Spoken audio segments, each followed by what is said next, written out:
കൃപാവരങ്ങൾക്കകത്ത് ഏറ്റവും പ്രാധാന്യതയുള്ള ഒരു കൃപാവരമാണ് വീര്യപ്രവൃത്തികളുടെ വരം. അതിനകത്ത് ഒറ്റ കാര്യമുള്ളൂ, എനിക്ക് ആ ദൈവത്തെ അറിഞ്ഞിരിക്കണം. ഹല്ലേലൂയ. ഇതാണ് യേശു കർത്താവ് മരിച്ചവരുടെ ഇരിക്കുന്ന ഹല്ലേലൂയ ലാസറിനെ വിളിച്ചെഴുന്നേൽപ്പിക്കുമ്പോൾ ആ കല്ലറയുടെ മുമ്പിൽ നിന്ന് പറയുന്നത്, ഹല്ലേലൂയ, എനിക്ക് നല്ലതുപോലെ അറിയാം, ഇന്ന് വരെ ഇവർ കണ്ടിട്ടില്ല. നാറ്റം വെച്ച് 3 ദിവസം കല്ലറയ്ക്കകത്തിരിക്കുന്നവൻ പുറത്തു വരുന്നത് ഇന്ന് വരെ കണ്ടിട്ടില്ല. പക്ഷേ എനിക്ക് നല്ലതുപോലെ അറിയാം, ഹല്ലേലൂയ, ഇവൻ പുറത്തു വരുമെന്ന്.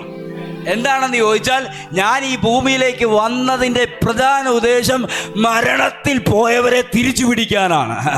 മരണത്തിൽ പോയവരെ തിരിച്ചു പിടിക്കാനാണ്. അതുകൊണ്ട് തന്നെ ആ ശുശ്രൂഷ ദൃശ്യമായി ഇവരുടെ കണ്ണിൻ്റെ മുമ്പിൽ വെളിപ്പെടുത്താൻ പിതാവും പുത്രനും പരിശുദ്ധാത്മാവും ഒരുമിച്ച് ആഗ്രഹിക്കുമ്പോൾ ഒറ്റ വിളിയാ, ലാസറേ നീ പുറത്തു വാ. ഹല്ലേലൂയ.